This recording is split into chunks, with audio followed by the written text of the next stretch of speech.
My name's Corin Bell and I run a not-for-profit called Real Junk Food Manchester, and we source food that would otherwise go to waste. I have beautiful chefs who transform it into amazing meals, and we serve all of those meals on a pay-as-you-feel basis. And in September last year we opened Manchester's first ever waste food pay-as-you-feel restaurant. So there's a few different elements to what we do, and there's a few different things that I could talk about: waste food, sustainability, hunger, poverty. But what I want to talk about today is inclusion and exclusion, and how I hope we can start to make some real social change in that area. So one of the aims of our project has always been to bring a huge range of people together around the really simple act of sharing a meal. And we do that through our pay-as-you-feel model. So first things first, what's pay-as-you-feel? It's pretty simple. It does exactly what it says on the tin. Our customers come in, enjoy a meal, I hope, and they are genuinely welcomed to pay as they feel. And how people interpret that is entirely up to them and different for different people. Some people consider what a fair price for the meal they've just had would be if they went somewhere with set prices, and they leave that. Some people leave an amount they want to support the work that we do. Some people leave whatever they can spare. Some people give their time, their energy, their skills to the project by volunteering, and some people leave nothing. And any and all of those situations are okay with us. And we have no suggested donation, no minimum donation, and our payment system is completely anonymous. Because the thing that really matters to us is that people feel welcome, and that we just get a vast range of people together. And we get people sometimes trying to pigeonhole us a little bit. You know, they'll say, is it a project for the homeless? And we say, no, it's a project for people with stomachs. It's a project for people who eat. Are you in? Because this really is not a project about food poverty. Sometimes I almost think it's the opposite. There's a lot of projects out there that target people in food poverty, and they're essential, and they're stopping people dying, and I'm never criticising those projects. And the simple fact is, if you target people in food poverty, what you also do is isolate them. You separate them from everyone else. So what we wanted to do was develop something that could sit alongside that was not about targeting people in food poverty, but it was about bringing everyone back into something mainstream. So what we've made, it's just down the road, no, that way, is we've created, I hope, a cool city centre restaurant with a consistently great food offer, a place where people want to go, and it just happens that anyone is welcome, regardless of income or status, and everyone's welcome to pay as they feel. So the aim here is to bring a huge range of people together, and we do that because we feel really strongly that there's a profound positive impact in inviting people who've been excluded, people who find themselves marginalised, back into a positive mainstream social setting. And we see that impact every day. And it's really small, and it's really ordinary, and it's absolutely profound. I consider it now to be the absolute basis of community.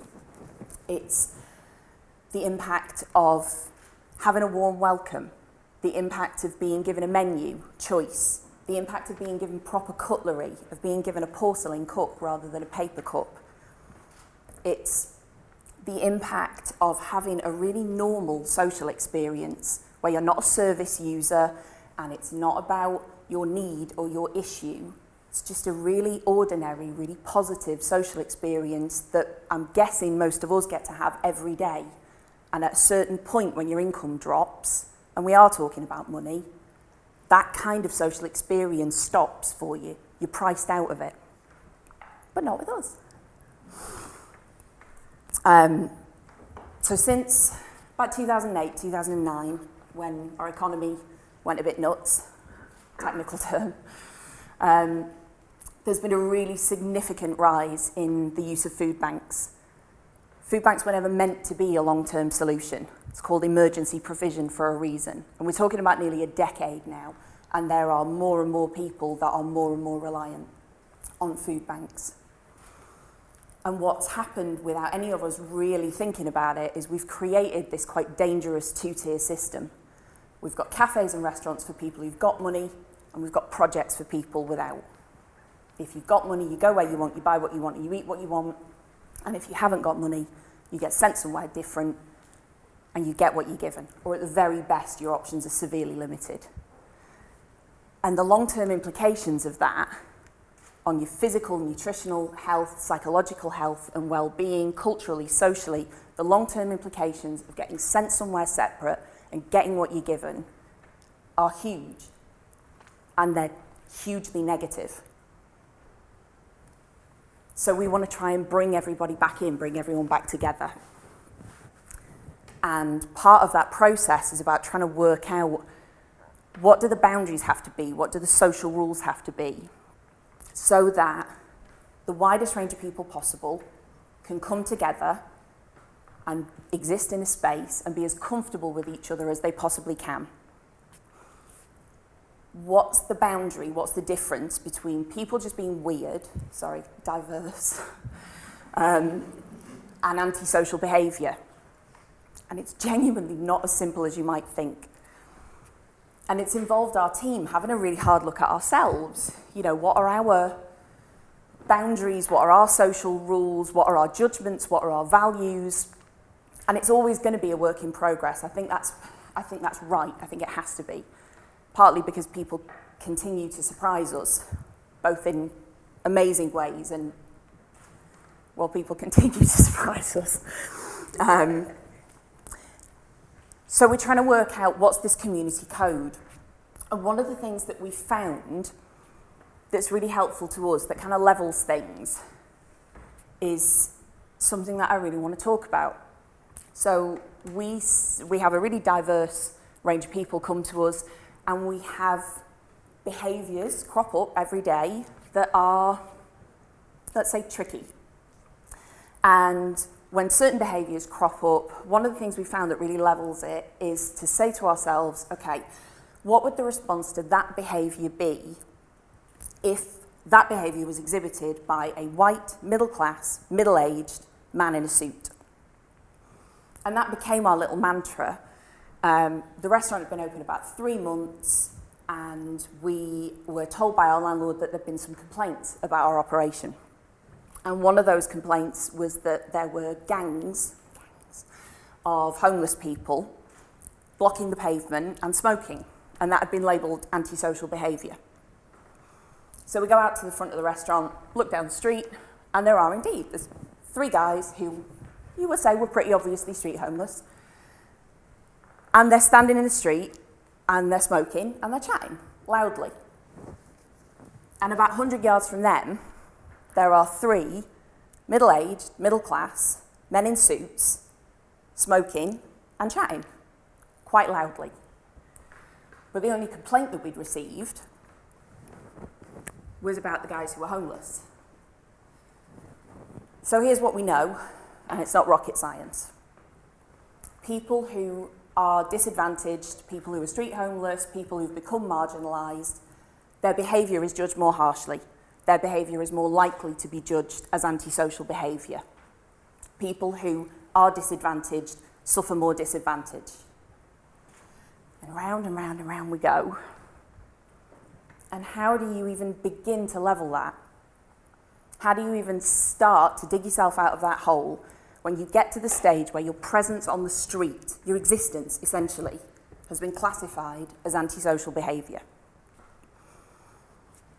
And the whole issue of homelessness and drugs and alcohol and housing insecurity and difficult relationships, and I mean, it's a huge, multifaceted, interrelated, complex issue. And we all have difficult feelings about it, and we've all, you know, even in the generation that we're in, maybe we've all absorbed some difficult views or some judgments from our family of origin. But however you feel about homelessness and however you feel about people who are homeless, however you feel about these people that you walk past every day who've been marginalised, the simple fact is our current methods are not working. We've tried excluding people, we've tried telling them to go away, we've tried telling them they're not wanted, and shockingly, they're not spontaneously generating self-respect and motivation. As a strategy, it doesn't really seem to be working out for us. So the simple fact is we need to try something different. And I think what we need to do is start some really difficult conversations. We need to start some really uncomfortable conversations. We need to accept that the process of helping people to recover is going to be messy, it's going to be real, it's going to challenge us all, and it's going to have to happen in our community. We need to stop sweeping the problem down the street and making people go away because we don't know how to deal with our own feelings. We need to find ways of inviting people who've been excluded back in to mainstream community life, and I believe that models like Pay As You Feel can do that. And we also need to find a way to normalise people who need support accessing services and utilities that have capacity, like the hundreds of showers that sit in office buildings in city centres unused between 11 a.m. and 3 p.m. every day. So for me, this topic, real change, the most important things that we could do are to admit that we've got a real problem, to own it, and to be willing to see it, to stop trying to sweep the problem down the street, to massively grow our capacity for accepting and tolerating the real messy process of recovery and change, and to hugely expand our view about what a successful and diverse community might look like.